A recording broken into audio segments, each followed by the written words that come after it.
Hello chess family, it's me National Master Jesse James and it's time to go ahead and teach you guys how to play the London system. This is going to be a series of ideas and basically games that's going to just show different maneuvers or concepts that you can use in your games. Well, let's go and take a look with the basic setup. And with this basic setup, I'm going to go ahead and go over game 2 because, well, that's what we're here to do. We're here to learn and try to master this London system. The businessman's opening. Here we go. We start with d4, knight f6. There's a lot of different ways to play against the London system. We're just going to look at a standard way today. The d4 idea is very simple. Here with the London system, white's going to try to control the e5 square. That's why with the next move, white goes ahead and plays knight f3. And typically, white's going to make this little pyramid setup or a Christmas tree setup to kind of hold the position. Now, the London system is a very solid system. That's why a lot of people use it. And, well, strong players will use this against weaker players because weaker players will start making inaccuracies, and you just want to have a solid setup. I've actually started taking up the London game myself. Pawn e6 gets played, and here makes the London system. We go ahead and play bishop to f4. Now there's lots of systems that use this e3 and c3 idea. I call it the TLC, the Tory, London, and the Collie. Well, here in the Tory, we play the bishop to g5 right here. Here we go with the Tory setup. Again, the idea is going to be the same for the pawn structure, e3 and c3. With the Collie, we keep the bishop on c1, and later on we'll try to get this bishop out. But for the London system, as you guys know, we're going to put the bishop to f4 here. And, well, the bishop does a really good job here controlling the e5 square again. As I mentioned, is very, very important. All right, black goes ahead and plays pawn to d5. Again, very, very typical setup here. And now we just are going to finish up with our pawn. Pawn to e3. This is a very good square for it because it's going to allow the bishop to get out. And, well, we don't want to really fight over this e4 square. Black is going to say this is my square right here.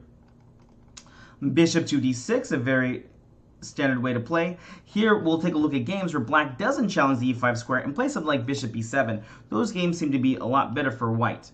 But in this game, well, here we're going to see the very basic idea. After bishop to d6, here white goes knight b to d2. Now this one is a little bit controversial as far as the London players go because, well, here the basic player will either play bishop g3, and this idea is simple that if the bishop takes on g3, h takes on g3, and now we have the open h file saying black, you better not castle kingside because, well, I'm going to be attacking you.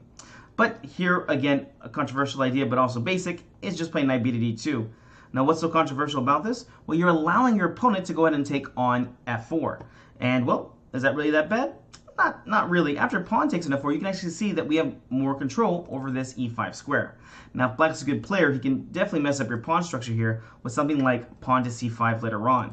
And the idea is to try and make this pawn isolated, or at least get this pawn out of the way. For instance, we'll go ahead and say that black plays c5.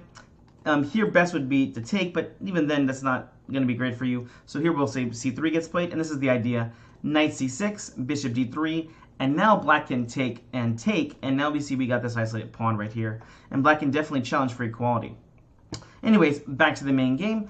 After bishop d6, here white went ahead and played knight b d2. Black did not challenge and went ahead and just castled here. All right, bishop to d3. Again, another very standard place for the bishop to go to. Some people will put the bishop to b5, which is a strategic idea.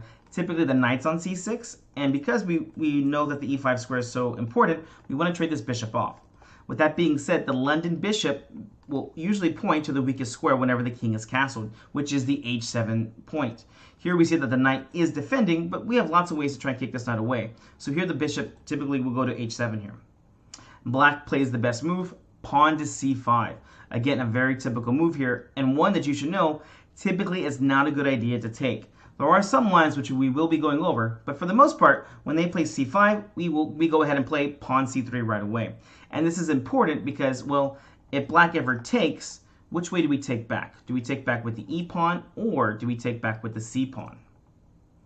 Well, here you have to take back with the e pawn. Mind you, right now would not be the best case as the bishop would hang. So here you'd go bishop takes, queen takes, and then e takes on d4. We do this for a few reasons. Remember, the pawn structure will point to where you're supposed to attack, so here the pawn structure is pointing this way, and we're trying to keep the center closed. Why? Well, when you're doing kingside attacks like a good London player should, you can see that the piece is already pointing this way. We want to keep the center closed because this is where the counterplay starts. So typically, black's plan is to go ahead and attack queenside, open up the center. Well, white's idea is to keep the center closed and then attack on the king side. And this is the exact same idea. So, back to the game. Here, after castles, bishop d3, c5, c3. Knight to c6 gets played. And I do want to point out, the reason why we play c3 here is, well, can't they just take and we take back either way? Yes, but let's say you go ahead and castle right here. Now we can go ahead and kick this bishop off its good diagonal with something like pawn to c4. And now black's actually looking really good because look at their pawn structure. They're attacking queenside and they're definitely pointing that way themselves. So here we play pawn c3. Now c4 will actually be a strategic mistake, which we will look at in other games. Here white now just plays bishop c2. We don't want to go bishop b1 all the way back because we still want to allow the rook into the game. But here bishop c2, and white is already at a plus position here. All right, back to the game again. Knight c6, bishop g3. Here again the standard maneuver gets played. The bishop is hoping to be taken so we can open up the h-file. Black plays a very bad move here, rook e8. And why is this a bad move? Well, the reason is because black is hoping to achieve e5. And this is something as a London player you should know. The e5 square is yours as white. If you allow them to get e5 in, they're at least equal, if not better.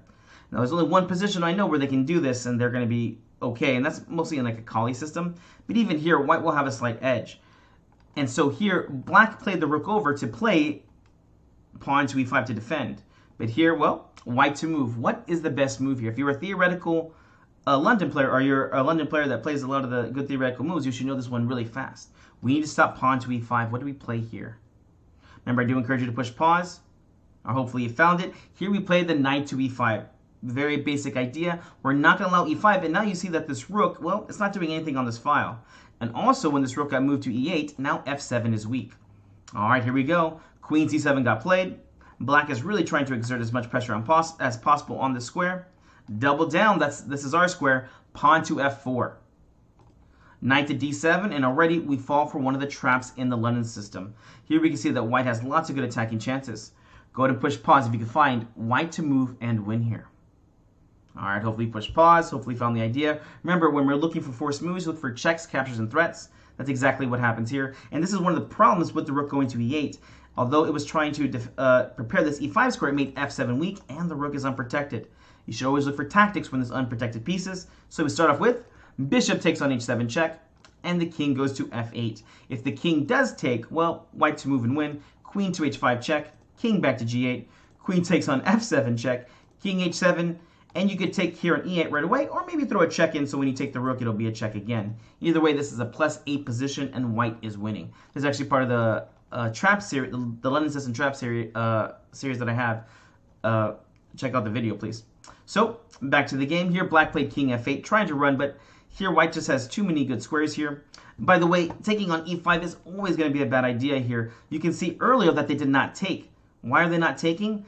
If they do take on e5, this really only helps them out. For instance, after bishop takes, pawn takes, the knight will go to d7, and f4 can get played here to hold on to the pawn, or we can play the thematic knight to f3 here. Again, you're seeing that it's really hard for black to open up the game. And if you play something like f6, well, I'm happy to take, and after knight takes or queen takes, now your pawn structure is really weak, and we got this good diagonal here.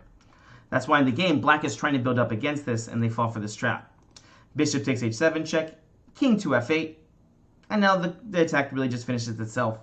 Bishop back to c2, king a7, queen to h5, threatening the f7 point, and here black plays f6. Again, black did not want to take on e5 here, and here it's even more detrimental to his position. First off, you can't take with any of the knights, because when the knight takes, when the pawn takes back, the bishop is trapped. Okay, that means we'd have to take with back with the bishop. After pawn takes again, well, which we will be seeing pretty soon, here the dark squares get weak. All right, f6 got played. Queen to g6, a very nice move here. A lot of people would be playing queen f7 check here, but it's actually not too good because after king d8, well, there's really no more good checks left. Although you are still winning in this position as white, here white found the best move with queen g6. Can we just take on e5? Well, you can, and they tried this. Unfortunately, this is just bad for us, or bad for black, thusly. So f takes on e5. Bishop h4 check, a very good move, stopping the king from running to its escape square. Remember, when you're attacking, always look for the escape square. That's where we want to stop them from getting to. Knight f6 gets played. Now pawn takes on e5. Bishop takes, pawn takes, queen takes on e5. Black thinks they're doing a good job because, well, they're one a pawn and they're also attacking on e3. Unfortunately, all part of the plan here. White to move and win. What do you play? Yeah, this was not too simple. If you have to push pause, definitely work on the tactics a little bit more. Queen takes g7 check here. And the idea is very simple. Not only did we win a pawn, but we're winning this knight here too. And there's no good square for the king to run to. If the king goes to d8, bishop takes on f6 check. We just won the queen. Okay, what about king to d6? Again, we win the queen by playing bishop to g3, and it's just game over. Again, this is a very basic setup for the London system. You're just going to want to put the pawns on, well, first off, you want to go d4, knight f6, and you can go bishop f4 or knight f3 here. It's really up to you. The move order doesn't matter too much at this point. Maybe at the highest level, but for most people playing this, this is not going to matter too much. Knight f3, e6. Now we go bishop f4. Just remember to bring your bishop outside the pawn chain. Pawn to d5, e3, bishop d6. I'll recommend the bishop to g3 as I think that's one of the better moves here. Trading off bishops, although it is an idea, not recommended because, well, we want them to take so we can try and get this open h-file. Trading off here would just get an equal position. So bishop g3, they'll probably go ahead and castle. Bishop to d3, and just remember when they play pawn c5 is the time that you play pawn to c3 to keep this little pawn structure going. Knight c6 will get played, and knight b to d2. And this is the London system setup right here. We're controlling the e5 square, the knights are doubled, the bishops aim toward h7. Well, guys, hope you enjoyed this instructional video. Hopefully I'll see you in the next one. Remember, this is going to be a series on different ideas and maneuvers in the London system. I'll see you guys later.